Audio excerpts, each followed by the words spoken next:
안녕하세요. 반갑습니다. 유튜브 전기부숙입니다. 자, 이번 시간에는 전기기기 60점만 넘자 두 번째 직류 전동기 파트가 됩니다. 자, 그래서 화면에 보시는 이 자료는 여러분들 제가 고정 댓글로 링크를 걸어 드릴 테니까 무료로 다운 받으셔가지고 여러분들 공부하시는데 학습하시는데 활용을 하시면 좋을 것 같습니다. 그래서 제가 필기를 최대한 줄이고 단시간에 컴팩트 있게 강의를 해야 되기 때문에 여러분들 강의 보시면서 수업 들으시는 게 조금 더 효율적일 겁니다. 제가 그래도 나름대로 글씨가 뭐 나쁘지는 않습니다. 좀 보기가 나쁘진 않아요. 그리고 뭐 이건 뭐 사담이지만 제가 대학교 때 이런 공업 수학 이런 강의를 들은 적이 있습니다. 그때 제가 열심히 이렇게 필기를 해서 필기 노트를 이렇게 만들었었거든요. 그때 수업을 안 듣던 친구에게 시험 기간에 그 필기 노트를 빌려줬는데 그 친구는 A뿔을 받고 저는 A0를 받는 정말 웃지 못할 그러한 일이 있었어요. 결론은 뭐냐면은 그 제 노트가 좋다는 거예요. 알겠습니다. 어쨌든 믿고 봐달라는 거죠. 네, 시작부터 좋진 않지만 일단은 다시 강의를 한번 시작해 보도록 하겠습니다. 자, 직류 전동기입니다. 자, 여러분들 직류 발전기를 배우셨잖아요. 직류 발전기와 직류 전동기는 구조는 똑같아요. 그런데 들어가는 입력값과 나오는 출력값이 반대죠. 그것만 여러분들이 유의해 주시면은 직류 전동기는 여러분들 직류 발전기에서 공부한 거 그대로 가져오는 겁니다. 자, 그러니까 직류 발전기라고 하는 것은 분명히 기계적인 에너지를 넣어줬을 때 출력값이 뭐가 나오는 거예요? 전기 에너지가 나오는 거예요. 왜? 말 그대로 발전하는 친구니까 전기 에너지를 생산해야 되겠죠. 자, 그런데 직류 전동기는 보시면 아시겠지만 전기 에너지를 넣어줬을 때 기계적인 에너지가 나오는 거죠. 정확하게 발전기와 반대인 거죠. 그러니까 여러분들 집에 선풍기를 틀기 위해서 콘센트를 꼽아서 전기 에너지를 넣어줘서 선풍기가 돌아가는 거죠. 돌아가는 게 뭐예요? 토크이고 그 토크가 기계적인 에너지가 되게 되는 겁니다. 요것만 가지고 가시면 되는 거예요. 자, 그래서 제가 등가회로를 가지고 왔는데 조금 익숙한 등가회로가 되게 될 겁니다. 자, 여러분들이 이전 시간에 배웠던 타여자 발전기의 등가회로죠. 자, 그러면 똑같다고요. 뭐가? 구조가. 얘는 뭐예요? 타여자 전동기의 등가회로가 되는 겁니다. 자, 그럼 한번 어떻게 전동기가 움직이는지 찬찬히 보도록 하죠. 자, 일단은 우리가 전동기이기 때문에 전기 에너지를 넣어줘야겠죠. 자, 그래서 우리가 여기에서 어떤 거를 전압을 인가를 해줍니다. V라는 전압을 인가해줘요. 그러면은 당연히 전류가 발생하겠죠. 전압은 뭐예요? 전류를 만들어내는 거니까요. 따라서 전압이 넣어주게 되면은 전류가 이렇게 들어가는 형태로 생기게 될 겁니다. 그럼 이 전류가 흐르게 되어서 어디에 흘러요? 전기자에 전류가 흐르게 됩니다. 오케이, 전기자에 전류가 흐르게 되는 거죠. 자, 그러면은 타여자기 때문에 우리가 계자 측도 한번 보도록 하겠습니다. 분명히 계자와 전기자가 서로 독립되어 있는 타여자임을 우리가 등가회로에서 알 수가 있고, 우리가 계자에 이렇게 직류 전원을 인가를 하게 되면은 계자 전류가 흐르게 되겠죠. 그 전류가 계자 저항을 지남으로써 뭐가 발생이 돼요? 자속이 발생이 된다는 거죠. 그럼 우리가 전류도 있고 자속도 있게 되면 뭐가 생겨요? 힘이 생기겠죠. 오른쪽 그림을 보시면 아시겠지만 우리가 자속, 빨간색이라는 자속이 생겼고요. 그리고 분홍색이라는 전류를 인가해 줬기 때문에 전류도 발생을 했습니다. 자, 그러면 F라는 힘이 생기는 거죠. 이게 바로 기계적인 에너지가 되는 겁니다. 따라서 여기 전기자가 이러한 힘이 생겼기 때문에 분명히 토크가 발생을 할 겁니다. 토크를 한글로 바꾸게 되면 돌림 힘이에요. 그러니까 돌려주는 힘이라는 거죠.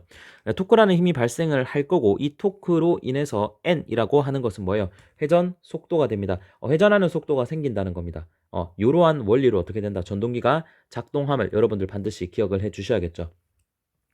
자, 그러면은 우리가 발전기라 다른 것은 발전기는 여기가 유기전력이 되어서 전류가 어떻게 여기서 생성돼서 이렇게 나오는 형태가 될 겁니다. 하지만 전동기는 전류가 들어가는 즉 방향이 반대라는 거죠. 요거를 여러분들이 반드시 기억을 해 주셔야 됩니다. 자, 그리고 분명히 그 발전기에서는 유기기전력 E라고 부르던 친구는 어떻게 바뀐다? 전동기에서는 E라고 하는데 역기전력이라고 합니다. 그래서 얘도 유기기전력이랑 크기가 같다고만 생각하시면 돼요. 같은 차원이라고 여러분들이 이해하시면 됩니다. 자세한 건 제 전기기기 이론서에 보시면은 설명이 다 나와 있습니다. 재생 목록 가셔가지고. 그래서 이 역기전력 E가 발생을 하게 되는 겁니다. 자, 그럼 우리가 식을 하나 뽑아낼 수가 있어요. 지금 단자전압 V를 넣어줬죠. V를 넣어주고 그로 인해서 부하 전류가 생성이 되겠죠. 그리고 전기자 전류가 생성이 되는 겁니다. 어쨌든 부하 전류와 전기자 전류는 동일함을 우리가 알 수가 있겠죠. 그래서 이 전기자 전류가 RA라는 전기자 저항을 지남으로써 어떻게 돼요? 전압 강화가 발생을 해서 전압이 줄어들었더니 뭐가 생겼어요? 남은 게 역기전력 E가 되는 거죠. 따라서 V에서 마이너스 I의 RA를 했더니 이 역기전력이 생겼습니다. 이 역기전력이라고 하는 것은 유기기전력이랑 같다고 생각하시면 되고, 따라서 공식도 동일합니다. 60A분의 P자 판이 되는 겁니다. 따라서 60A분의 P자를 우리가 상수로 두게 되면은 왜? 60A분의 P자는 뭐예요? 변하지 않는 값들이죠. 그렇기 때문에 상수 K로 둬서 K 파이 N이다 라고 우리가 공식을 이미 배웠던 거죠. 이렇게 기억을 해주시면 좋을 것 같습니다. 자, 그럼 역기전력으로 인해서 토크가 발생을 하게 될 건데요. 그 토크의 공식을 한번 보도록 하겠습니다. 이것도 기억을 해 주셔야겠죠. 자, 토크는 2파이 A분의 P자 파이 IA입니다. 뭐라고? 파이 IA입니다. 2파이 A분의 P자 파이 IA 가 되는 겁니다. 그래서 이 친구가 토크의 공식이죠. A는 병렬 회로수, P는 극수, Z는 전체 도체수가 될 거고요. 파이는 극당 자속수, 그리고 IA는 전기자 전류가 되겠죠. 그래서 이러한 공식을 통해서 어떻게 된다? 토크를 구할 수가 있고, 토크의 단위는 뉴턴 곱하기 미터임을 또 반드시 기억을 해 주셔야 됩니다. 토크라고 하는 친구가 실제 뭐예요? R에 크로스 F 이렇게 나타내거든요. 그래서 R이 뭐예요? 미터가 되는 거죠. F는 뉴턴이 되잖아요, 단위가. 그래서 뉴턴 곱하기 미터예요. 기억하시면 됩니다, 그냥. 자, 그래서 단위가 이렇게 되는구나. 그럼 K라고 하는 것은 또 2파이 A분의 P자가 뭐예요? 상수가 되는 거니까 그냥 K로 나타낸 겁니다. K는 큰 의미가 없어요. 2파이 A분의 P자를 상수 K로 나타낸 겁니다. 당연히 60A분의 P자 파이 N의 K랑 역K랑 그냥 다른 거죠. 상수는 별로 의미가 없습니다. 뭐가 고정되어 있는 난을 나타내기 위해서 표현을 한 겁니다.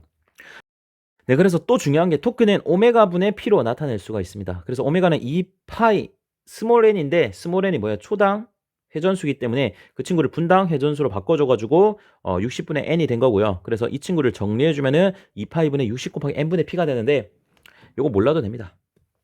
몰라도 돼요. 대신에 뭐는 알아야 되냐면요. 9.55 곱하기 n분의 p와 0.975 곱하기 n분의 p는 반드시 여러분들이 기억을 해 주셔야 됩니다. 시험에 자주 나옵니다. 토크를 구할 때 9.55 곱하기 n분의 p를 해주셔야 됩니다. n은 뭐예요? 회전속도 rpm입니다. 뭐라고요? 자, 이 친구는 rpm입니다. rpm. 분당 레볼루션이니까 레볼루션 퍼 미닛이거든요. 분당 회전수가 n이 되는 거죠. p는 뭐예요? 와트가 되는 거죠. 출력이 되는 겁니다. 그래서 이 친구의 단위는 뉴턴 곱하기 미터다. 그래서 9.55분의 n분의 p 반드시 기억을 해 주셔야 되고, 이 P라고 하는 친구를 어떻게 나타낼 수 있을까? 이 P라고 하는 친구는 P는 출력이라 했죠. 출력. P는 뭐예요? VI죠. VI. 그러면은 토크에서 이 출력이 뜻하는 건 결국 뭐예요? 얘가 돌아가게 되는 게 뭐예요? 전동기에서 기계적 에너지가 출력이라면서요. 그럼 여기 있는 전기자가 도는 힘이 뭐예요? 기계적인 에너지고 그게 출력이 되는 거죠. 따라서 얘를 전기적으로 해석을 하면은 여기 역기전력 E에다가 뭘 해준 거예요? 전기자 전류 IA를 곱해준 거죠. P는 VI니까. 이해되시죠? 자, 따라서 자, 이 친구를 뭐로 나타낼 수가 있다? P는 E 곱하기 역기전력 곱하기 전기자 전류 IA로도 나타낼 수가 있다. 이것도 반드시 기억을 해 주셔야 됩니다. 그래, n분의 p만 물어보는 데도 있고 n분의 p인데 전기자 전류 크기를 구하라고 할 때가 있어요. 그러면 n분의 E 곱하기 IA로 바꿔주셔야겠죠. 자, 그리고 밑에 0.975n분의 p 하고 킬로그램 곱하기 미터라고 나와 있는데 이 식도 여러분들 기억을 해 주셔야 되는데 요거는 여러분들이 9.55만 기억하시면은 요건 안 외우셔도 됩니다. 왜? 여러분들이 물리 시간 때 만약에 F는 ma라는 식을 들어보셨다면은 굳이 안 외워도 돼요. 자, F는 ma라고 하는 것은 뉴턴의 제2법칙으로 가속도 법칙입니다. 그래서 F는 ma 이렇게 보시면은 우리가 F는 ma라는 식이 있습니다. F는 ma라는 식이 있죠. 그랬을 때 F는 단위가 뭐예요? 힘이기 때문에 뉴턴이 되는 겁니다. 맞죠? M은 킬로그램이 되는 거죠. A는 미터 퍼 세컨드 제곱인데 자, 얘는 9.8 중력 가속도입니다. 중력 가속도. 지구의 중력 가속도는 9.8 미터 퍼 세컨드 제곱이 되는 거죠. 맞죠? 따라서 우리가 뉴턴이 뭐가 돼요? 뉴턴이 킬로그램에다가 뭘 곱한 거예요? 9.8을 곱한 거예요. 그렇죠. 킬로그램에다가 9.8을 곱한 거예요. 그럼 단위를 보시면은 뉴턴 곱하기 미터, 킬로그램 곱하기 미터죠. 미터는 동일한데 뉴턴이 킬로그램으로 바뀌고 킬로그램이 뉴턴으로 바꿔주면 되겠죠. 다시 얘기해서 킬로그램에다가 9.8을 곱하면 뉴턴이라는 말은 0.975에다가 9.8을 곱해보세요. 그럼 9.55가 돼요.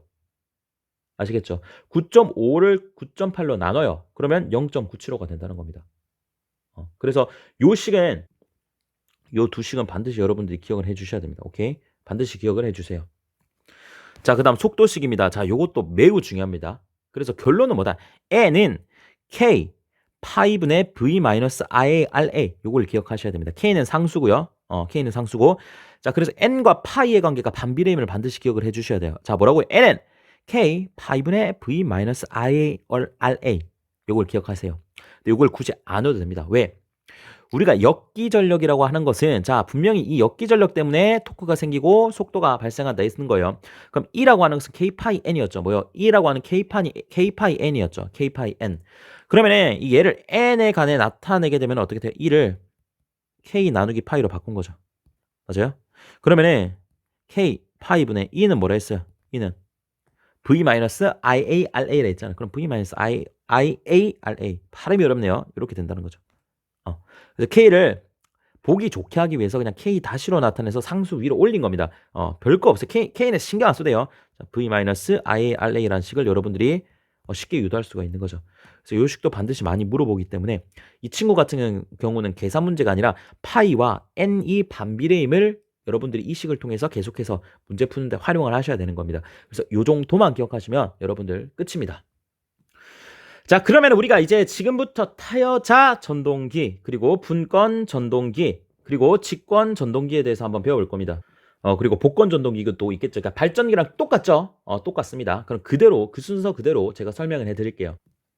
자, 첫 번째 타여자 전동기가 됩니다. 타여자라고 하는 것은 당연히 남타자라고 했죠. 자속을 외부에서 공급해주는 친구다.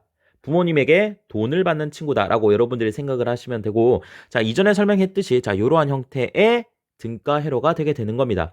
발전기와 다른 점은 이 전류의 방향이 다르다는 거죠. 자, 그래서 보시면 아시겠지만 관계식은 아까 설명해 드렸죠. I랑 IA랑 같게 될 겁니다. 맞아요. 자, 그리고 V-IARA가 2가 되는 거죠. 앞에서 설명을 했습니다. 자, 그럼 특징을 보도록 하겠습니다. 특징 첫 번째, 자속 파이가 일정하다. 왜 그럴까요? 타여자는요, 밖에서 공급을 해주는 거예요. 그러니까 밖에서 공급을 해주니까 뭐를? 자속을 밖에서 공급해주니까 당연히 밖에 전원이 일정하다면 얘는 일정하겠죠. 일반적으로 일정합니다. 그래서 자속 파이, 요 파이가 뭐예요? 일정하다는 거죠. 자, 그 다음 정속도 전동기다라고 나와 있습니다. 정속도 전동기다. 자, 이 말은 무슨 말이냐면은 자, 여러분들이 이 전동기에선 중요한 게 뭐예요? 바로 토크와 속도입니다. 왜? 토크랑 속도가 기계적인 에너지가 되는 거잖아요. 우리가 전동기를 이용하는 가장 큰 이유가 뭐예요? 결론적으로 돌아가는 힘을 만들어서 얘가 속도가 생기게 해주는 게 제일 중요한 거죠. 이 두 친구와 우리가 부하를 얼만큼 달았느냐가 매우 중요한 거죠. 부하가 큰 걸 달았느냐, 부하가 작은 걸 달았느냐, 이것도 매우 중요한 요소가 됩니다. 따라서 우리가 부하 전류와 토크와의 관계, 부하 전류와 N, 속도와의 관계가 매우 중요해요. 자, 그럼 부하 전류와 토크와의 관계부터 보도록 하겠습니다. 자, 분명히 파이는 일정하다 했어요. 자속은 뭐하다 했어요? 일정하다 했죠. 만약에 자속이 일정하다면은 토크와 IA가 결국 I가 되는 거니까 부하 전류는 비례하게 될 겁니다. 그래서 그래프가 이러한 비례하는 그래프가 나온 겁니다. 자, 그럼 속도와의 관계도 한번 보도록 하겠습니다. 자, 파이가 뭐예요? 일정하죠. 그럼 부하가 많이 달리면 부하 전류가 커지게 되면 어떻게 돼요? 커지게 되면 IARA에서 여기가 뭐가 커지겠어요? 얘가 커지겠죠. IA가 I니까 얘가 커지게 될 겁니다. 그럼 빼지는 게 많아지니까 V에서 빼지는 게 많아지니까 작아지겠죠. 그래서 이러한 식으로 줄어들게 됩니다. 뭐 상식적으로 이 부하라고 하는 것은 뭐예요? 로드, 한글로 하면 짐이라는 거예요. 여러분들이 많은 짐을 가지고 있다면 속도는 어떻게 되겠어요? 당연히 일반적으로 떨어지는 게 사실이겠죠. 그래서 이 그래프를 이해하시면 됩니다. 근데 정속도 전동기라고 표현한 이유는 사실 속도가 감소하긴 하는데 그 속도의 감소폭이 실제로는 미비하다. 그래서 정속도 전동기다. 이 정도만 그냥 가지고 가시면 됩니다. 자, 세 번째 파이가 제로가 되면 위험 속도가 되기 때문에 계좌 회로에 퓨즈 삽입 금지라고 되어 있습니다. 이러한 말이 정말 많이 나올 겁니다. 근데 파이가 왜 제로가 되면 위험 속도가 될까요? 자, 여기 보십시오. 파이가 예를 들어서 얘가 0이 돼요. 그럼 어떻게 돼요? 다른 말로 하면은 파이가 어떻게 되는 거예요? 매우 작아지는 거죠. 매우 작아지는 거죠. 그럼 속도는 어떻게 돼? 매우 커진다고요. 그러니까 파이가 0이 돼버리면 속도는 진짜 거의 무한대가 돼버려요. 그렇겠죠? 그러면 돼요, 안 돼요? 안 된다는 겁니다. 그래서 여러분들 항상 전동기를 배울 때 파이가 0이 되는 조건을 항상 잘 봐야 됩니다. 그럼 이 친구가 잘 생각해 보세요. 파이가 0이 되려면 어떻게 되겠어요? 파이가 0이 되게 하려면 이 계좌 전류가 어떻게 돼요? 안 흐르면 되겠죠. 여기가 끊기면 되는 거 아니에요? 끊기면 어떻게 돼요? 전류가 안 흐르니까 파이가 0이 되어서 위험 속도로 되겠죠. 그 말입니다. 계좌 회로에 퓨즈 삽입 금지라고 하는 것은 만약에 계좌 회로에 뭐 퓨즈가 이렇게 달려 있다고 그러니까 퓨즈가 이렇게 달려 있어요. 근데 퓨즈는 문제가 생기면 끊어지는 놈입니다. 문제가 생겨서 끊어졌어요. 그럼 어떻게 돼요? 위험 속도에 도달한다니까요. 그래서 퓨즈 삽입을 금지시키는 겁니다. 자, 그다음 네 번째 공급 전압 극성 변경 시 역회전 가능이라고 되어 있습니다. 이것은 무슨 말이냐면은 자, 공급 전원이 지금 플러스 마이너스로 이렇게 주어져 있잖아요. 그런데 얘를 바꿔준다는 겁니다. 어디로? 바꿔준다고요. 마이너스 플러스로. 자, 그럼 전류의 방향이 어떻게 돼요? 반대로 되겠죠. 기존의 전류의 방향과 반대로 됩니다.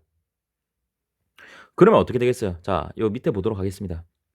지금 자속의 방향은 일정하죠. 얘는 뭐 얘가 바뀔 이유는 없잖아. IF의 전류의 방향이 바뀌진 않잖아요. 그렇죠.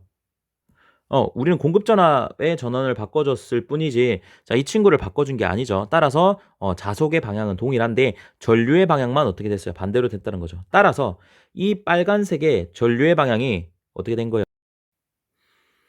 요 방향으로 전류가 바뀌게 되는 겁니다. 그러면은 힘의 방향도 바뀌죠. 어떻게? 여기로 바뀝니다. 플레밍의 왼손 법칙에서 이렇게 바뀐다는 거죠. 그래서 위로 가해졌던 힘이 아래로 가해지게 되는 거죠. 그러니까 방향이 어떻게 된 거예요? 반대로 된 거죠. 그래서 뭐하다? 역회전이 가능하다. 그런데 제가 여기에 뭐라고 적었어요? 타여자만의 특징이라고 적었습니다. 왜? 타여자라고 하는 것은 쉽게 말해서 계자와 전기자가 분리되어 있기 때문에 우리가 지금 전기자에 흐르는 전류의 극성을 바꿔준 것밖에 없기 때문에 얘네들은 연관이 없어요. 그래서 상관이 없어요. 그러니까 뭐가 되는 거예요? 역회전이 가능한 거예요. 뒤에 자여자들은 어떻게 되겠어요? 자여자들은 역회전이 불가능합니다. 왜? 공급 전원을 바꾸잖아요. 공급 전원의 극성을 바꾸면 전기자 전류의 방향도 바뀌고 계자 전류의 방향도 바뀌어요. 둘 다 바뀌면 역회전이 안 돼요. 자, 볼래요? 자, 지금 전류 방향이 이렇게 바뀌었죠. 그럼 자속 계자의 방향을 바꾸면 어떻게 돼? 계자의 방향이 이렇게 되죠. 이렇게 되면은 힘의 방향이 어떻게 돼요? 그냥 기존에 있던 힘의 방향 그대로 간다고요. 똑같다고요. 그러니까 역회전이 안 된다. 반드시 기억해 주세요. 직권 전동기가 됩니다. 이 직권 전동기가 매우 중요합니다. 하나씩 보도록 하겠습니다. 자, 우리가 직권 발전기에서 배웠던 등가 회로가 동일하죠. 다른 점은 우리가 전동기이기 때문에 어떻게 해준다? 전압을 인가해 줘서 전류를 흘려보내주기 때문에 전류의 방향만 다르다. 직권 계자이기 때문에 전기자와 계자가 어떻게 되어 있어요? 직렬로 연결되어 있다를 여러분들이 포인트로 가지고 가셔야 됩니다. 그러니까 우리가 직권전동기, 분권전동기 차이가 뭐예요? 직권전동기는 계자와 전기자가 직렬로 연결되어 있고 분권은 계자와 전기자가 분권, 병렬로 연결되어 있는 거죠. 그러한 특징 때문에 특징이 발현되게 됩니다. 뭔 소리야 이게? 그러니까 이 얘네들이 둘이가 직렬로 연결되어 있으니까 이 직권전동기의 특징이 나온다는 거예요. 한번 보도록 하겠습니다. 자, 지금 보시면은 자, V라는 인가되었죠. 전압이 인가가 되었고 부하전류가 발생을 할 겁니다. 그럼 이 부하전류가 뭐를 지나요? RF라는 계자 저항을 지나게 됩니다. 계자 저항을 지나면서 여기서 뭐가 발생해요? 자속이 발생을 할 겁니다. 그래서 이 자속이 전기자의 자속을 공급해주는 형태가 되겠죠. 얘는 타여자가 아니라 자여자가 됩니다. 그러니까 스스로 이렇게 자속을 만들어서 전기자에 공급을 해주게 되는 겁니다. 따라서 이 전류가 또한 RA라는 전기자 저항을 지남으로써 어떻게 되는 거예요? 전기자에 전류가 흐르게 되겠고요. 그리고 자속이 발생하기 때문에 어떻게 되는 거예요? 우리가 힘이 생기게 됩니다. 즉 토크가 생겨서 어떻게 된다? n이라는 속도로 우리가 전기자가 돌아가게 되겠죠. 따라서 이때 발생하는 게 뭐가 돼요? 역기전력 E가 여기서 발생을 할 겁니다. E가 이렇게 플러스 마이너스 E가 이렇게 발생합니다. 위에가 플러스 밑에가 마이너스라는 역기전력이 발생을 하게 되겠죠. 따라서 관계식을 먼저 보시게 되면은 I랑 IF랑 IA가 같죠. 그래서 I랑 IF는 뭐야? RF에 흐르는 친구를 뭐라고 한다? IF라고 하는 거죠. 그리고 RA에 흐르는 전류를 IA라고 하는 거죠. 따라서 직렬 연결이기 때문에 얘네들이 어떻다는 거예요? 다 같다는 거죠. 부하 전류나 계좌 전류나 전기자 전류가 다 동일하다는 거죠. 이러한 현상이 나타나는 건 뭐예요? 얘네 둘이가 직렬로 연결되어 있기 때문인 거죠. 자, 그 다음 관계식 V는 마이너스 IA all A, 마이너스 IF RF는 이다라는 식은 당연히 이 V에서 I가 지나가서 RF에서 전압 강화가 한번 일어나죠. 그 값이 IF 곱하기 RF가 될 거고 RA에서도 전압 강화가 한번 일어날 겁니다. 그래서 I 곱하기 RA가 되는 거죠. IA 곱하기 RA. 이렇게 되는 겁니다. 그래서 이러한 전압 강화가 일어난 결과가 뭐가 되는 거예요? 역기전력 E가 되는 거죠. 아시겠죠? 자, 그럼 특징을 한번 보도록 하겠습니다. 제가 뭐라 말씀드렸어요? 파이가 0이 될 때 어떻게 되는 거야? 안 좋다는 거예요. 왜? 파이가 0이 되게 되면은 위험 속도에 도달하게 된다는 거죠. 자, 그러면은 이 직권 전동기에서 이걸 외우려 하지 마시고요. 직권 전동기 등가 회로를 보면은 이 자속이 0이 되려면 어떻게 돼요? 자속이 0이 되려면 모든 조건이 동일합니다. 이 계좌 저항에 전류가 안 흐르면 돼요. 맞죠? 계좌 저항에 전류가 안 흐르면 돼요. 그럼 얘가 안 흐르려면 어떻게 돼요? 전류가 0이 돼야 된다는 거죠. 그 말은 부하가 안 달리면 되는 거죠. 자, 우리가 무부하가 되면 뭐예요? 무부하가 되면은 전류가 뭐가 되는 거예요? 0이 되는 거잖아요. 따라서 무부하가 되면 어떻게 돼요? 안 된다는 거예요. 무부하가 되면은 전류가 없기 때문에 여기에서 자속을 만들어내지 못하기 때문에 자속이 제로가 되어서 속도가 어떻게 되는 거예요? 무한대로 되어서 위험 속도가 된다는 거예요. 그래서 이 직권 전동기는요, 벨트 운전을 금지하고 있습니다. 왜? 자, 우리가 벨트가 있게 되면은 벨트가 있기 때문에 얘는 그래도 부하가 어느 정도 있는 상태죠. 괜찮은 상태예요. 그런데 돌다가 벨트가 벗겨지면 어떻게 돼요? 그게 진짜 무부하 상태가 되는 겁니다. 따라서 어떻게 한다? 벨트 운전을 안 하고 우리가 톱니바퀴 운전을 합니다. 톱니바퀴는 벗겨질 위험이 없잖아요. 그러니까 톱니바퀴를 함으로써 무부하 상태를 만들어 주지 않는 거죠. 자, 그리고 공급 전원을 반대로 해도 회전 방향은 변하지 않는다 라는 말은 앞에서 설명했듯이, 자, 한번 해볼게요. 공급 전원이 지금 위에가 플러스고 밑에가 마이너스죠. 그러면은 플러스와 마이너스를 어떻게 해줘요? 바꿔주면은 여기가 마이너스가 되고 여기가 플러스가 되죠. 그럼 전류가 다 여기서부터 시작이 되는 거죠. 그렇게 되면 어떻게 돼요? 지금 계좌 전류도 바뀌고요. 전기자 전류도 방향이 바뀌어요. 그러니까 전기자 전류라는 것은 우리가 뭐예요? 여기서 여기 흐르는 요 전류가 되는 거고, 그리고 계좌 전류라고 하는 것은 결국 계좌 전류가 흐름으로써 자속을 만들어내는 거니까 요 친구가 되는 거예요. B. 그렇죠. 그러니까 요게 동시에 바뀌면 힘의 방향은 변하지 않는 거예요. 자회자는 전부 그렇습니다. 따라서 공급 전원을 반대로 해도 회전 방향이 변하지 않겠구나 라는 거 반드시 기억을 해주시고, 자, 세 번째 특징이 매우 중요합니다. 속도 토크 변화가 크다. 뭐라고요? 속도 토크 변화가 크다. 자, 이거 직권 전동기의 매우 특징 중에 하나입니다. 자, 토크라고 하는 것은 K-PIA라고 했어요. 자, 그런데 타여자랑 자여자랑 다른 점이, 타여자는 외부에서 자속을 공급해 주기 때문에 이 파이가 일정하다 했어요. 그런데 이 직권 전동기 같은 경우는 파이가 일정할 수가 없어요. 왜? 외부에서 공급해 주는 게 아니니까. 자, 우리가 IF가 커지면 어떻게 돼요? 자속이 커지는 거 맞아요? 맞아요? 여기에 IF의 전류가 커지면 자속이 많이 나가는 거 맞죠? 당연한 거잖아요. 맞죠? 우리가 이러한 원통에 이렇게 감겨 있죠. 이렇게 감겨 있어요. 그랬을 때 여기에 전류를 어떻게 해주면 된다? 여기에 전류를 크게 해주면 당연히 자속이 더 많이 발생하는 게 자명한 거잖아요. 무슨 말인지 아시겠죠? 자, 그러니까 계좌 전류가 커지면 자속이 커지는 거예요. 그런데 이 직권 전동기는 뭐라 했어요? 자, 직권 전동기의 특징이 뭐라 했어요? RF와 RA가 직렬 연결이라는 거죠. 그것 때문에 뭐가 나왔어요? 부하 전류와 계좌에 흐르는 계좌 전류와 전기자에 흐르는 전기자의 전류가 다 동일하다고요. 따라서 이 IF라는 놈을 뭐라고 할 수도 있어요? IA라고도 할 수도 있고 I라고도 할 수가 있는 거죠. 따라서 이 식을 어떻게 바꿀 수가 있어요? 결국 이 파이라는 값을 I로 바꿀 수가 있는 거 맞아요. 파이라는 값을 I로 바꿀 수가 있는 거 맞아요. 비례하니까 어차피 i가 커지면 파이가 커지는 거잖아요. i가 커지면 if가 커지는 거니까 파이가 커진다고요. 그렇죠? 따라서 파이를 i로 바꿀 수가 있겠죠. ia는 어떻게 바꿀 수가 있어요? iA가 뭐예요? 결국 i잖아요. 그래서 i로 바꿀 수가 있어요. 그래서 k i 제곱이 되는 거예요. 결론은 뭐다? 토크는 k는 상수기 때문에 토크는 전류 제곱에 비례한다는 겁니다. 자, 그래서 그래프가 요러한 그래프가 되는 거죠. 요러한 그래프가 되는 겁니다. 그러니까 변화가 어때요? 엄청나게 큰 거죠. 왜? 제곱에 비례하니까. 기존 타여자는 그냥 비례했지만 얘는 제곱에 비례하니까 엄청나게 잘 커진다는 거죠. 부하 전류를 조금만 증가시켜도. 자, 그럼 속도도 보겠습니다. 속도를 보시면 n은 k파이, 파이분의 v-ia rA였죠. 그럼 이 파이를 뭐로 바꿀 수가 있어요? i로 바꿀 수가 있겠죠. 파이를 i로 바꿀 수가 있겠죠. 그러면은 n과 i는 뭐예요? n과 i는 비례한다는, 아니 반비례한다는 거예요. n과 i는. 그렇죠.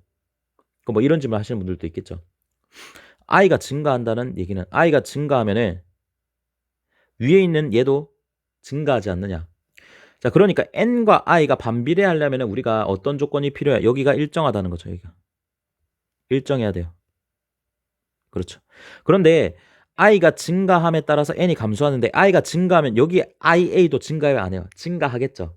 맞죠? 증가하겠죠. 자, 그런데 매우 미비하다고 생각하시면 됩니다. 여기 보라색에 있는 ia는. 따라서 중요한 건 뭐야? 회전 속도와 전류가 반비례한다는 거예요. 어디에서? 직권 전동기에서. 따라서 i와 n이 어떻게 반비례하는 그래프가 나타나게 되는 겁니다. 여기서 n0라고 표시한 이유는 자, i가 0일 때가 뭐예요? i가 0일 때. 이때가 무부하 상태잖아요. 무부하를 뜻하는 겁니다. 무부할 때의 속도. 그런데 아니 사실 이게 제가 잘못 그렸네요. 자, 보시면은 자, 무부할 때 직권 전동기는 뭐라 했어요? 속도가 무한대라니까요. 그러니까 요거 표시를 지워 주시고 제가 수정을 해 드릴게요. 요렇게 되는 거죠, 그냥. 자, 요렇게 될 겁니다. 요런 형태가 되겠죠. 무부할 때는 속도가 무한대가 되어야 되니까. 아시겠죠?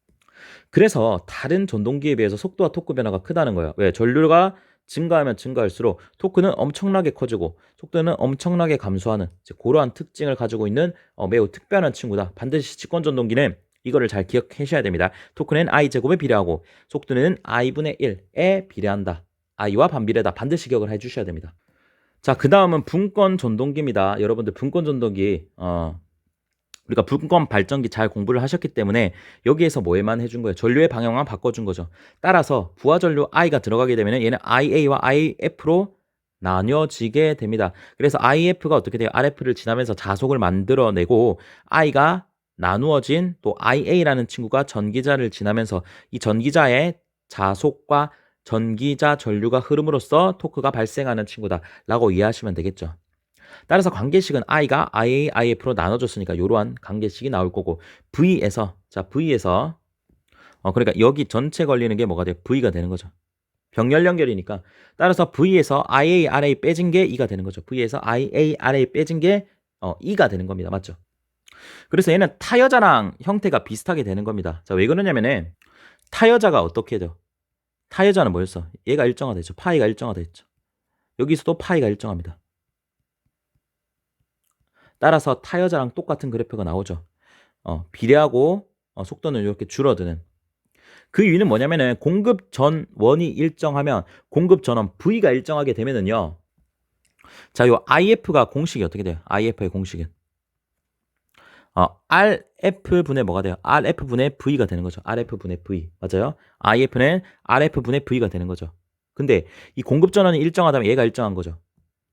그럼 RF 계좌 저항은 뭐예요? 당연히 저항은 일정한 거겠죠. 그래서 IF가 결론은 일정하게 되는 거죠. IF가 일정하다 보니까 자속이 어떻게 돼요? 일정하다는 거예요.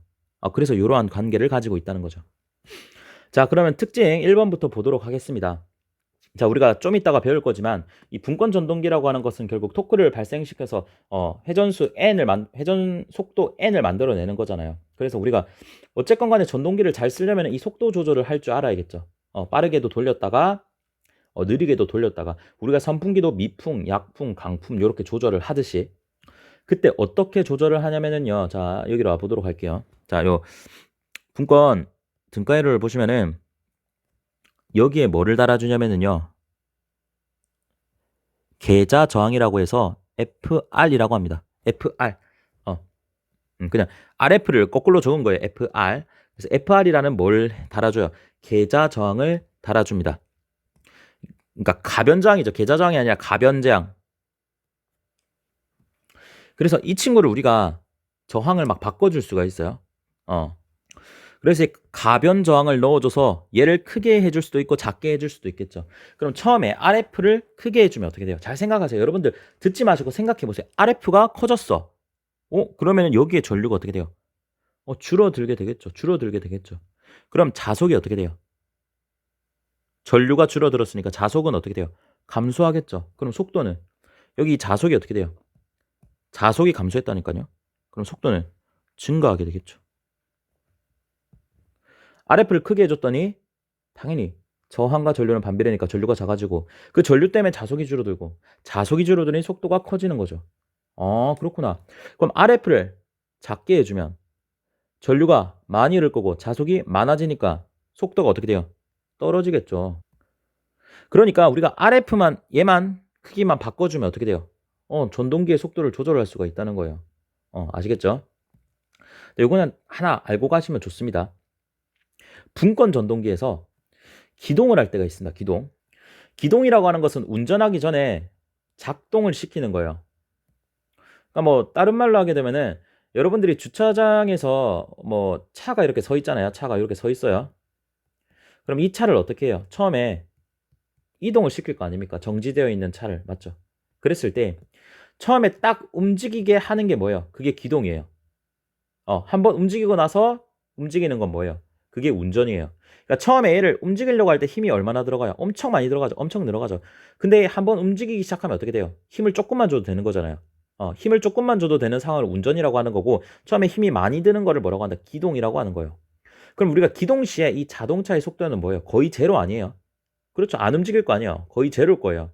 그러다가 이제 힘을 조금 덜 줘도 움직이게 되면 그때부터 운전을 하게 되는 거죠. 따라서 기동할 때는 속도가 무조건 작아야 됩니다. 그렇죠. 그래서 기동 시에는 RF가 최소가 되어야 돼요. 발전기는 제가 설명 안 드렸는데 발전기 분권 이제 발전기 보시면은 그때 얘는 반대예요. 전동기랑 발전기랑 반대니까. 그러니까 분권 발전기를 기동할 때는 그때는 RF가 최대가 되어야 됩니다. 요거는 기억만 하시고 가실게요. 오케이. 자, 파이가 제로가 되면 위험 속도다. 당연하죠. 파이가 제로가 되면 위험 속도가 되는 거죠. 자, 그러면은 파이가 제로가 된다는 얘기는 또 여러분들 외우시지 마시고 분권 전동기 등가위로 보시면 파이가 0이 되려면 어떻게 돼요? IF가 제로가 되면 되잖아요. IF가.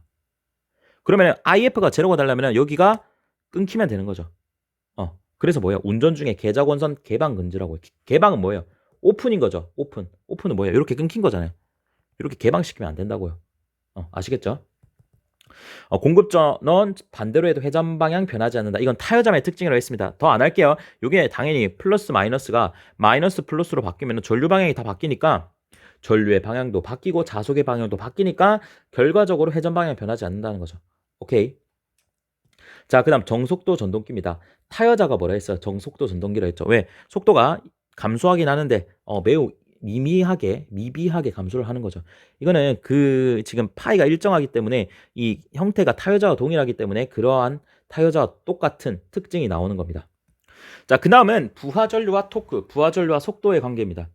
우리가 여태까지 뭘 배웠어요? 계속 보시면은 자, 부하전류와 속도 관계, 부하전류와 토크 관계 이거를 계속 배웠잖아요. 그거를 정리한 겁니다. 그래서 우리가 직권 그리고 분권 배우셨죠. 그리고 가동복권, 차동복권 요거를 여러분들이 안 배우신 건데 요 네 가지 전동기를 비교하는 게 시험에 나옵니다. 그래서 제가 전동기는 복권을 안 가르쳐 드릴 거예요. 복권이 있지만 복권이 시험에 나오지 않기 때문에 복권을 안 가르쳐 드릴 겁니다. 자, 그런데 그럼 가동복권, 차동복권은 뭐냐 이게 궁금하실 수도 있잖아요. 자, 그럼 잠깐만 설명해 드릴게요. 이게 저번 시간에 우리가 복권 발전기를 설명을 한 겁니다. 그러면 똑같아요. 구조는 똑같아요. 내분권이고요. 내분권이고 외분권이에요. 그런데 전동기는 어떻게 되겠어요? 여기 부하가 달리는 게 아니라 부하가 달리는 게 아니라 부하가 달리는 게 아니라 뭐가 되는 거예요? 여기 공급 전원이 들어가는 거죠. 여기도 공급 전원이 들어가는 거죠. 자, 그랬을 때 이 지금 외분권 내분권을 볼게요. 이 복권 발전기라고 하는 것은 계좌 권선이 몇 개예요? 계좌 권선이, 그러니까 계좌를 만들어내는 권선이 몇 개예요? 두 개라는 거예요. 직권 계좌랑 분권 계좌 두 개라는 거죠. 그럼 자속이 두 군데에서 나오는 거 맞아요? 그럼 여기서도 나오겠죠. 파이 1. 여기서도 나온 거면 파이 2죠. 그랬을 때 이 친구의 방향이, 이 자속의 방향이 동일해서 요게 두 개가 더해지는 걸 뭐라고 한다? 가동복권이라고 하는 거예요. 그런데 얘네들 방향이 반대일 수도 있죠. 그럼 빼지는 경우도 있죠. 그걸 그냥 차동복권이라고 하는 겁니다. 요것만 알게요. 그래서 어찌됐건 여러분들이 요러한 네 가지 전동기들을 가지고 올 거고요. 시험에서 아마 이런 네 가지 전동기를 가지고 놀 겁니다. 그랬을 때 여러분들 뭐만 기억한다? 직가 분차 기억합니다. 뭐라고요? 직가 분차만 기억하면 됩니다. 여기서 지금 직권이 제일 크다라고 되어 있죠. 그 뜻은 뭐냐면요. 크기가 크다라고 생각하시면 안 돼요. 변화가 크다고 생각하시면 됩니다. 변화가요. 아까 직권 전동기가 뭐라 했어요? 토크 변화가 크고 속도 변화가 크다 했어요. 그래서 직권이 제일 많이 앞에 있는 겁니다. 자, 보시면은 직권의 변화가 제일 크죠. 그 다음 가동복권, 그 다음 분권, 차동복권입니다. 그래서 직가 분차. 시험에서 어떻게 나오고 있어요? 이거 다 안 주어집니다. 뭐냐고 물어요. 그럼 뭘 해야 돼요? 직가 분차 이렇게 해주셔야겠죠. 자, 그럼 부하전류와 속도의 관계도 묻습니다. 여러분들 이거 헷갈릴 수 있습니다. 직가 분차만 외우잖아요. 그럼 직이 제일 크잖아요. 그럼 이걸 반대로 적으신다니까. 변화가 제일 큰 겁니다. 우리가 직권은 뭐라 했어요? 부하전류에 따라 속도가 제일 많이 변하는 친구라 했죠. 그러니까 많이 변한다고요. 그 다음 가동복권, 그 다음 분권, 그 다음 차동복권. 이렇게 기억을 해주셔야 됩니다. 그런데 우리 타여자도 배웠는데 타여자는 어디 갔나요? 라고 물으신다면 아까 뭐라 했어요? 분권이랑 타여자랑 똑같다고요. 분권이랑 뭐하다고? 타여자랑 똑같다고요. 근데 타여자는 안 물을 거예요. 그러니까 요것만 기억하시면 돼요. 직가 분차. 직가 분차 반드시 기억을 해주시길 바랍니다. 자, 그리고 이것도 시험에 자주 나옵니다. 속도 토크 곡선입니다. 자, 우리가 부하전류와 토크, 부하전류와 속도만 봤는데 속도와 토크의 관계를 한번 보겠다는 겁니다. 그래서 속도가 이렇게 있고요. 토크가 이렇게 되어 있습니다. 자, 그러면은 부하 토크를 제가 이렇게 그려봤고요. 그리고 전동기 토크를 이렇게 그려봤습니다. 자, 요 상태가 뭐냐면요. 안정적인 상태입니다. 그러니까 문제에서 뭐라고 물어보냐면요. 안정적으로 운전하기 위해서는 전동기 토크와 부하 토크 간의 관계가 어떻게 되어야 되냐라고 묻고 답이 여기 지금 분홍색으로 적은 이 친구가 답이 되는 겁니다. 그 이유는 뭐냐면은 지금 부하 토크가 이러한 형태를 띠고 있고요. 전동기 토크가 이러한 형태를 띠고 있는 게 안정적이라는 얘기는 자, 여기서 첫 번째 경우, 요 경우에서 볼게요. 그러니까 1번 경우를 보겠습니다. 1번 경우. 1번 경우에서 보시면은 요 경우에서 지금 파란색이 더 높이 있다는 말은 전동기 토크가 부하 토크보다 크다는 거죠. 그 말은 전동기 토크는 뭐예요? 우리가 기계적인 에너지를 만들어내는 게 뭐예요? 전동기죠. 전동기를 뭘 돌려요? 부하를 돌리죠. 맞죠? 전동기에서 토크가 나와서 그 토크로 부하를 돌리잖아요. 그럼 부하를 돌리는 힘이 부하 토크는 뭐예요? 본인이 돌고 싶은 힘 아니에요? 그러니까 뭐 돌림 받는 힘 정도로 해볼게요. 헷갈리니까 전동기 토크가 크다라는 말은 뭐예요? 돌리는 힘이 더 크다는 거예요. 그럼 속도가 어떻게 되겠어요? 속도가 증가하겠죠. 돌리는 힘이 크니까. 따라서 속도가 어떻게 돼요? 증가한다고 이렇게. 그래서 요점에서 만나는 거예요. 만약 요 상황이라면 지금 요 상황에서는 어떻게 돼요? 전동기 토크가 더 작죠. 그럼 돌리려는 힘이 더 작다는 거잖아요. 그럼 속도가 어떻게 되겠어요? 감소가 된다니까요. 그래서 어떻게 돼요? 여기서 만나는 거죠. 이렇게 되어야 안정적인 운전 조건이 된다는 겁니다. 만약 반대의 상황이라고 해볼게요. 반대의 상황. 그러니까 만약에 얘가 뭐가 되는 거예요?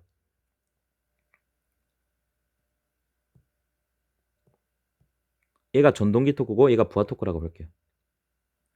자, 그러면은 얘가 뭐라 했어요? 전동기 토크죠. 얘가 부하 토크라고 볼게요. 그러면은 첫 번째 경우 볼게요. 첫 번째 경우에서 지금 뭐가 더 커요? 전동기 토크보다 부하 토크가 크죠. 그럼 돌리려는 힘이 더 작으니까 속도가 어떻게 돼요? 이렇게 된다. 감소한다니까요. 감소한다고. 그럼 2번 상황에서 어떻게? 2번 상황에서는 전동기 토크가 더 크잖아요. 부하 토크보다. 그럼 돌리려는 힘이 더 크니까 속도가 더 어떻게 돼요? 증가한다고요. 그러면은 안정적인 조건을 완성할 수가 없어요. 여기 만나는 지점이 없어진다고. 그러니까 이게 옳지 않다는 거예요. 자, 그러면은 이 조건이 뭐냐면요. dn분의 dtm이죠. dn분의 dtl이죠. 이거는 기울기를 뜻하는 겁니다. 미분값이거든요. 어려울 거 없습니다. 지금 부하 토크의 기울기가 더 크냐, 전동기 토크의 기울기가 더 크냐라고 묻고 있는 겁니다. 근데 부호까지 생각해 주시면 더 간단해요. 지금 무조건 부하 토크가 클 수밖에 없어요. 왜? 얘는 양수고요. 왜? 점점 커지니까. 얘는 줄어들잖아요. 음수예요. 양수가 커요, 음수가 커요. 당연히 양수가 크죠. 그러니까 부하 토크가 반드시 커야 되는 거예요. 이해되시죠? 그래서 요 식을 반드시 기억을 해 주셔야 되는 겁니다. 오케이. 속도 제어에 대해서 한번 알아보도록 하겠습니다. 우리가 이제 전동기 등가회로들을 다 공부를 했잖아요. 그때도 여러분들에게 말씀을 드렸지만 우리가 선풍기를 미풍, 약풍, 강풍 이렇게 속도를 바꿔주잖아요. 이제 그러한 속도 제어가 전동기에서 매우 중요하게 되는 겁니다. 따라서 우리가 속도 공식을 보시게 되시면 앞에서 설명을 드렸지만 N은 K, 파이분의 V, 마이너스 IARA가 됩니다. 그러니까 이 친구 N을 조절하기 위해서는 우리가 파이를 조절할 수도 있고요. 그리고 RA, 저항을 조절할 수도 있겠고요. 그리고 전압을 조정할 수도 있겠죠. 그래서 파이를 조절해 주는 것을 뭐라 한다? 계자 제어가 되는 겁니다. 계자에서 뭐가 나와요? 자속이 나오는 거니까요. 따라서 1번을 바꾸는 것을 뭐라고 한다? 계자 제어라고 합니다. 그리고 RA를 바꾸는 것을 뭐라고 한다? 저항 제어라고 합니다. V를 바꾸는 것을 뭐라고 한다? 전압 제어가 되는 겁니다. 그럼 순서대로 계자 제어, 그리고 저항 제어, 그리고 속도 제어 순으로 설명을 드리도록 하겠습니다. 첫 번째 계자 제어입니다. 자, 보도록 하죠. 자, 이 친구는 일단 시험에서 제일 많이 묻는 것이 계자 제어라고 하면 정출력 제어다. 정출력은 뭐예요? 출력이 일정한 친구다라는 거죠. 그래서 여러분들이 계피차 좋아하시나요? 계피차. 계피차 좋아하시는 분들은 잘 기억하실 수 있을 겁니다. 계자 제어는 계피차를 기억해 주십시오. 계피를 기억하시면 됩니다. 자, P가 뭐예요? 출력이죠. 계자 제어는 출력이 일정하다라고 기억을 하고 계실게요. 근데 암기하기 싫다라고 하시는 분들은 아까 전에 분명히 NNK 파이분의 V-IARA라고 말씀을 드렸죠. 자, 그런데 우리가 파이로 N을 조절하는 거기 때문에 나머지 친구들은 다 일정해야 됩니다. 그러니까 K는 반드시, K는 원래 상수니까 일정할 것이고요. 그럼 V-IARA가 일정해야 된다는 거예요.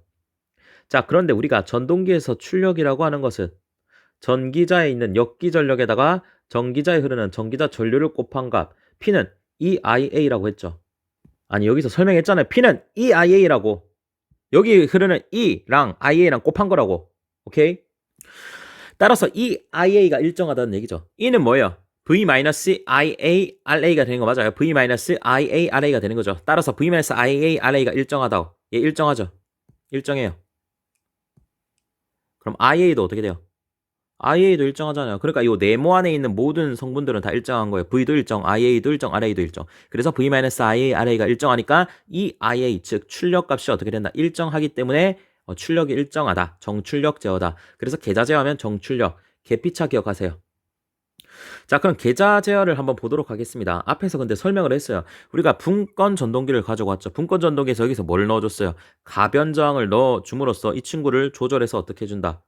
속도를 조절한다니까요. 그래서 아까 했던 거 설명을 한 번만 더 다시 드리면은 RF를 증가시키면은 IF가 작아지니까 여기로 발생하는 자속이 감소하게 되겠죠. 그러면은 자속이 감소한다는 얘기는 어떻게 되는 거예요? 속도가 줄어든다는 속도가 어떻게 돼요? 커진다는 거죠. 그래서 이러한 식으로 조절을 합니다. 그리고 또한 RF가 작으면 IF가 커지고 자속이 커져서 속도가 감소한다. 그래서 우리가 RF만 바꿔주게 되면 어떻게 된다? 바꿔주게 되면은 쉽게 속도를 조절할 수가 있다. 그래서 우리가 얘가 뭐라고도 표현을 하냐면요. 조작이 간편하다. 조작 간편. 그렇죠. RF만 까딱까딱 바꿔주면 되니까. 자, 그런데 이 친구도 단점이 있습니다. 자, 그게 무슨 말이냐면은 RF를 키워줬어요. RF를 키워줬어요. 왜? 속도를 올리기 위해서. 그런데 RF를 너무 키워요. 너무 키워요. 그러면은 어떻게 돼요? 전류가 너무 작아지겠죠. 너무 작아지겠죠. 그럼 자속이 너무 작아지겠죠. 너무 작아지겠죠. 이 자속은 뭐예요? 주자속 맞아요? 계좌에서 나오니까 주자속 아니에요. 그런데 전기자 반작용 아시죠? 전기자 반작용. 전기자 반작용이 뭐예요? 주자속을 방해하는 친구를 얘기하는 거잖아요. 그런데 주자속이 너무 떨어져 버리면은 전기자 반작용이 더 커져가지고 주자속이 없어지는 상태가 발생하는 거죠. 그렇게 되면 돼요, 안 돼요? 안 된다는 거예요. 그러니까 적당히 키워야 된다고요, RF를. 적당히 키워야 된다고요. 아시겠죠? 그럼 반대로 RF를 줄였어요. 너무 줄였어. 적당히 해야지. 적당히 해야지. IF 엄청 커졌어요. 엄청 커졌어요. 자속 엄청 커졌어.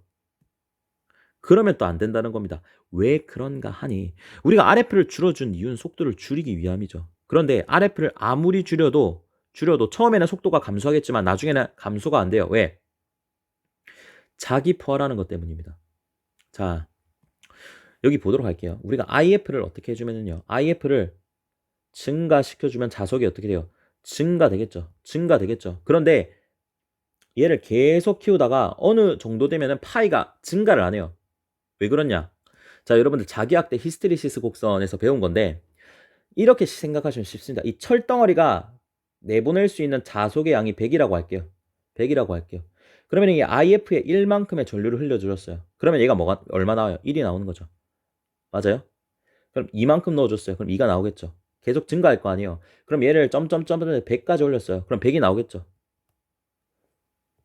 근데 101을 올렸어요. 그럼 뭐가 나오겠어요? 얘가 내보일 수 있는 건 100밖에 없다고요. 그럼 계속 100만 나오는 거예요. 101, 102, 103, 104 전류를 아무리 올려줘도 자속이 어떻게 돼요? 증가 안 한다니까요. 이게 뭐예요? 자기 포화라는 거죠. 그러니까 아무리 RF를 줄인다 하더라도 속도가 감소되는 데는 한계가 있다는 거예요. 자, 조작이 간편하지만 이러한 이유 때문에 분명히 속도를 올리고 내리는데 제한이 있죠. 그러니까 속도 제어 범위가 제한이 있다고요. 속도를 제어할 수 있는 범위가 넓지가 않다는 거예요. 이러한 제한 때문에. 오케이? 이렇게 이해하시면 됩니다.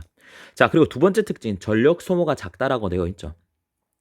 자, 우리가 이 계좌 제어라는 친구는 RF가 여기에 설치가 되어 있잖아요. 그러니까 계좌 전류는 상당히 작습니다. 그래서 계좌 전류가 작기 때문에 여기 저항을 넣어준 듯 어쨌든 이게 R이 증가하는 거잖아요. 만약에 R이 증가하더라도 IF가 작기 때문에 전력 소모가 작다는 거예요.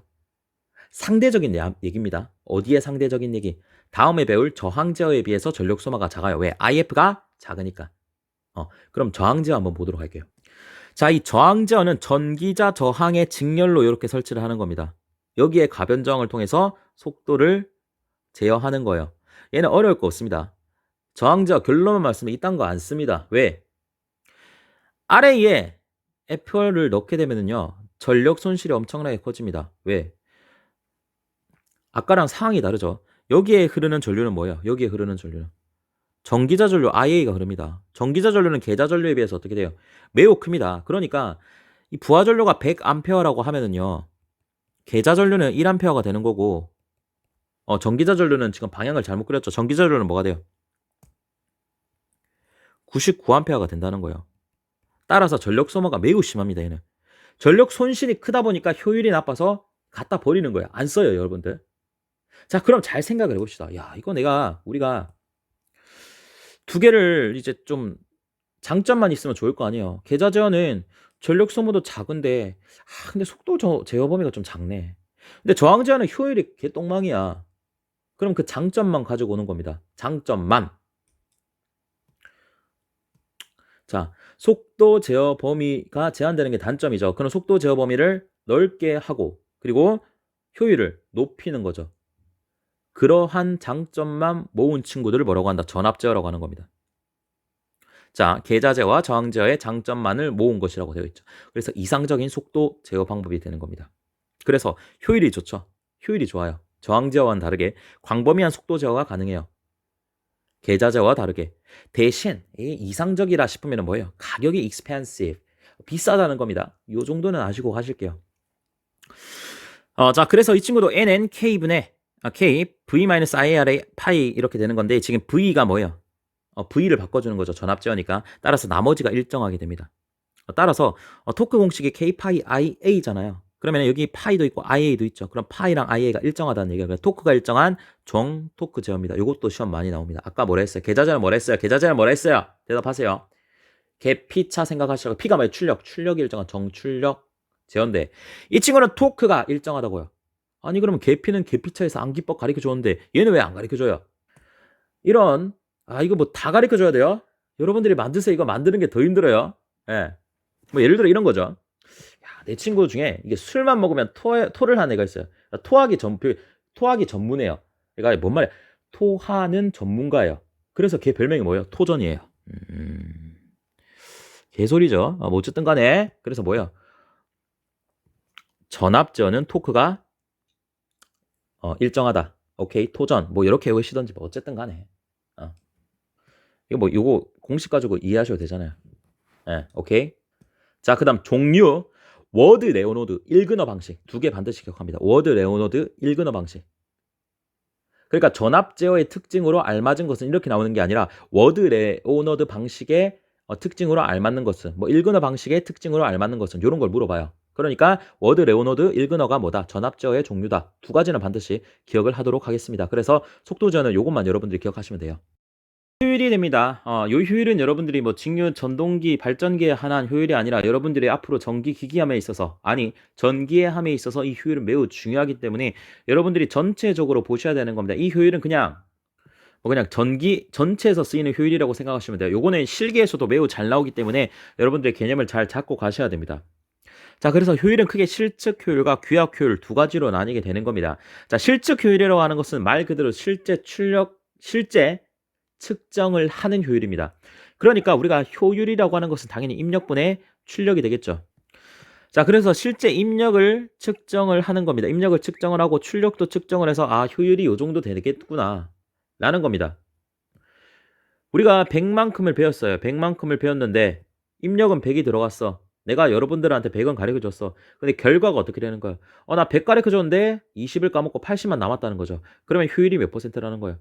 80%가 되는 겁니다. 자, 그런데 실제 우리가 전기 기기에서는 효율을 일단 실측 효율을 쓰지 않습니다. 왜 안 쓰냐? 정확하지 않다는 거죠. 실제로 측정을 하는 게 정확하지 않아요. 따라서 우리는 규약 효율을 씁니다. 규약 효율. 자, 규약 효율이 뭐냐면은 우리가 예를 들어서 발전기라고 생각해 보겠습니다. 발전기는 입력이 뭐예요? 입력이 기계적인 에너지죠. 출력이 뭐예요? 전기적인 에너지죠. 전동기는 반대죠. 입력이 전기적인 에너지죠. 출력은 기계적인 에너지입니다. 자, 우리는 전기적인 에너지는 정확하게 측정을 할 수가 있어요. 그런데 기계적인 에너지는 측정을 할 수가 없다는 겁니다. 제대로 정확하게. 따라서 이 발전기는 어떻게 해야 되겠어요? 그래서 효율을 나타낼 때 출력으로 다 나타내줘야겠죠. 출력이 정확하니까. 그래서 발전기 같은 경우는 출력을 하고요. 입력으로 하는 게 아니라 출력 플러스 손실이 뭐예요? 입력 맞아요? 자, 우리가 입력에서 뭘 해줘요? 손실을 빼주면은 당연히 출력이 되는 거 아니에요? 맞죠? 우리가 100만큼 공부했어요. 20만큼 까먹었어요. 그래서 남은 게 뭐예요? 80이 되는 거잖아요. 따라서 출력을 나타내기 위해서는 입력 마이너스 손실이죠. 그러니까 지금 여기에 들어가는 식이 뭐가 돼야 돼? 입력이 돼야 되죠. 입력이 돼야 되니까 출력 더하기 손실이 뭐가 되는 거예요? 입력이 되는 거죠. 그러니까 입력을 출력으로 표현한 것밖에 없어요. 그럼 전동기는 전기 에너지가 우리가 정확하게 알 수 있으니까 밑에는 입력이지만 출력을 뭐로 나타내요? 입력으로만 나타내면 된다는 겁니다. 따라서 출력은 입력 마이너스 손실이죠. 그래서 입력 마이너스 손실 요렇게 나타낸다는 겁니다. 요거를 반드시 여러분들이 이해를 하셔야 돼요. 그러니까 규약 효율로 우리는 다 사용을 할 겁니다. 뭐 이걸 이렇게 이렇게 이해하셔도 좋고 나 이해하기 싫다 좀 뭐 기발한 거 없냐? 이걸 외우세요. 변발 출출 변발 뭐라고요? 변발 출출만 기억하시면 자 변압기와 발전기는 뭐예요? 출력이 두 개라는 겁니다. 출출 아시겠죠? 전동기는 뭐겠어요? 입력이 두 개겠죠. 이렇게 기억을 하시고 갈게요. 자, 그 다음은 손실입니다. 손실이 뭐예요? 우리가 어떤 입력값을 넣어줬을 때 항상 손실이 생기기 마련입니다. 맞죠? 그 손실을 뜻하는 겁니다. 이 손실 역시도 지금 이 전동기에만 국한된 게 아니라 전기 전체에서 다 똑같은 내용이에요. 변압기에서 좀 더 중요하게 다룰 건데 미리 여러분들에게 설명을 해드리겠습니다. 자, 손실이라고 하는 것은 크게 무부하손과 부하손으로 나눕니다. 무부하손은 다른 말로는 고정손이라고 하고요. 부하손은 가변손이라고 하는 겁니다. 말 그대로 무부하손이라고 하는 것은 부하가 있든 없든 항상 고정되어 있는 값이라는 거예요. 그래서 고정손인 거예요. 그래서 철손이 뭐예요? 철에서 발생하는 손실이죠. 뭐 변압기를 들어볼까요? 철덩어리가 있습니다. 그 철덩어리에서 손실은 항상 일정한 거예요. 부하가 달리든 안 달리든 상관이 없이 일정하다는 겁니다. 그래서 부하의 유무에 따라 나눈 겁니다. 그러니까 부하가 안 달려 있으면은 다시 그러니까 부하와 관계없이 얘는 항상 일정하다는 거예요. 철소는. 기계손은 뭐예요? 뭐 풍손, 마찰손, 전동기 돌아가죠. 돌아가면은 공기와의 마찰 때문에 그러한 마찰이 생길 거 아닙니까? 그거는 부하랑 상관없이 항상 있는 값입니다. 그래서 기계손이라고 하는 거예요. 그래서 철손에는 히스테리시손과 와류손 두 가지가 있다는 거 여러분들 기억을 해주시면 좋고, 부하손에는 당연히 동손이 있게 됩니다. 동손식이 뭐예요? i제곱 r이잖아요. i가 뭐예요? 부하잖아요. 그래서 부하손이 되는 겁니다. 포유부하손은 우리가 알 수 없는, 측정할 수 없는 이상한 손실이다라고만 여러분들이 이해하시면 돼요. 그래서 여러분들이 손실이라고 하는 것은 무부하손과 부하손으로 나뉘는구나. 무부하손이라고 하는 것은 고정손으로서 부하가 있든 없든 항상 발생하는 친구다. 그 중에는 철손과 기계손이 있다. 근데 철손에는 히스테리시손과 와류손이 있구나. 자, 부하손은 부하가 달림에 따라 변할 수 있는 친구들이구나. 그 중에서 동손이 있겠구나. 나머지는 포유부하손이죠. 사실 부하손에는 동손만 있다고 여러분들이 이해하시면 되겠죠. 자, 그래서 변압기 때 어차피 자세히 할 겁니다.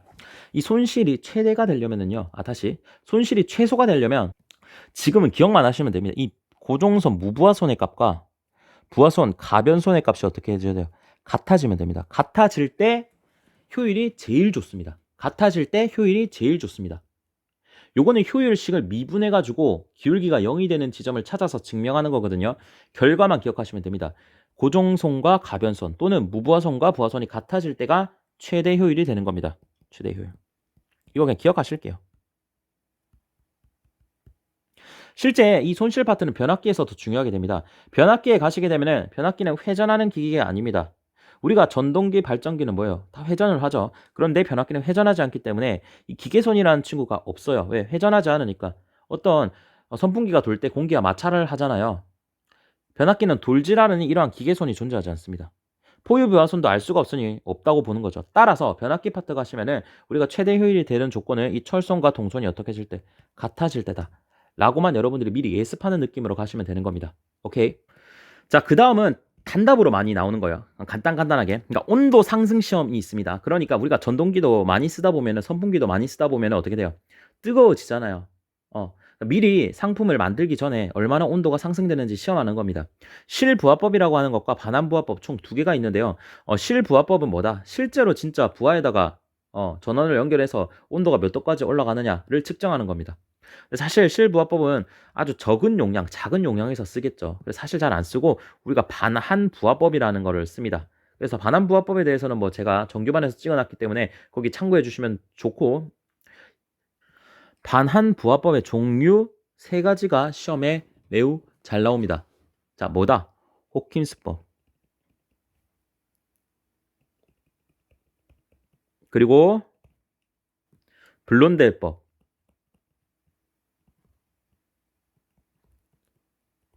그리고 카프법. 요 세 개를 반드시 여러분들이 기억을 해 주셔야 됩니다. 여러분들 40대를 뭐래요? 40대. 불혹의 나이라고 합니까? 그래서 불혹의 자동차를 뭐라고요? 영어로 카라죠. 불혹의 카. 뭐 이렇게 외웁니다. 불혹의 카. 뭔 소리냐고요? 자, 블론델법입니다. 호킨스법입니다. 카프법입니다. 네, 알아서 외우세요. 예, 좋습니다. 자, 그 다음엔 우리가 직류 서버 모터와 교류 서버 모터 이런 게 나옵니다. 그래서 서버 모터에 관련된 문제가 있어요. 그래서 서버 모터 그리고 또는 뭐가 나오냐면요. 뭐 스태핑 모터 이런 것도 나옵니다. 그래서 여러분들이 서버 모터가 나오시면 서버 모터에 대해서 뭐 옳은 것은 옳지 않은 것은 이런 거를 물을 겁니다. 그랬을 때 뭘 해주면 되냐면요. 착한 거가 맞는 말이고 안 좋다고 막 부정적인 뉘앙스를 피우는 게 틀린 겁니다. 무슨 말인지 아시겠죠? 그러니까 뭐 서버 모터 또는 뭐 스태핑 모터. 제가 적어 드릴게요. 스태핑 모터.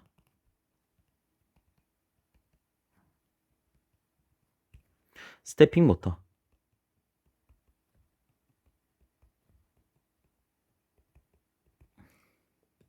얘를 고르실 때는 나쁜 걸 찾으세요. 나쁜 게 답입니다. 그러니까 다 좋은 얘기밖에 없어요. 얘네를 되게 좋은 친구들이라만 생각하시면 돼요. 읽어봤을 때 뭔가 부정적이다, 뭐 효율이 안 좋다, 뭐 이런 게 있으면 그게 답이라는 거예요. 오케이. 자, 그리고 직류 서버 모터와 교류 서버 모터 문제 중에서 두 개 비교하는 것 중에 이런 말이 많이 나옵니다. 시동 토크, 시동 토크. 시동 토크가 직류가 교류보다 큽니다. 뭐라고요? 시동 토크가 직류가 교류보다 큽니다. 그래서 문제에서 이렇게 나오죠. 직류 서버 모터에 비하여 교류 서버 모터의 시동 토크가 매우 크다. 당연히 틀린 말이 되는 겁니다. 오케이. 요것만 알고 가실게요. 자, 마지막입니다. 이것도 시험에 나옵니다. 증폭기를 골라라. 다음 중 증폭기가 아닌 것. 이런 것들 문제 많이 물어보거든요. 그래서 증폭기 이 세 개 친구들 앰플리다인, 로토트롤, HT, 다이나모 반드시 기억을 해 주셔야 됩니다. 어떻게 기억하냐면요. 증폭이라는 건 뭐예요? 뭔가 급격하게 폭발적으로 크게 한다는 거죠. 자, 그럼 앰플리다인의 앰플이라고 하는 것은 우리가 앰플리튜드가 뭐예요? 진폭이라는 겁니다. 진폭이에요. 그거에 뭐예요? 진폭이 뭐예요? 진폭이 커진다는 느낌을 가지고 가는 거예요. 그래서 앰플리다인은 증폭기다. 로토트롤 뭐예요? 로켓 느낌 나요? 로켓 출발할 때 어떻게 해요? 엄청난 불꽃이 증폭이 되는 거예요. HD 다이나모, 다이나마이트 증폭되겠죠. 네, 어떻게든 요렇게든 외워주시면 좋을 것 같습니다. 그래서 이렇게 정리하시면은 직류 전동기의 끝이 났습니다. 그래서 강의 들으시느라 정말 수고 많으셨습니다.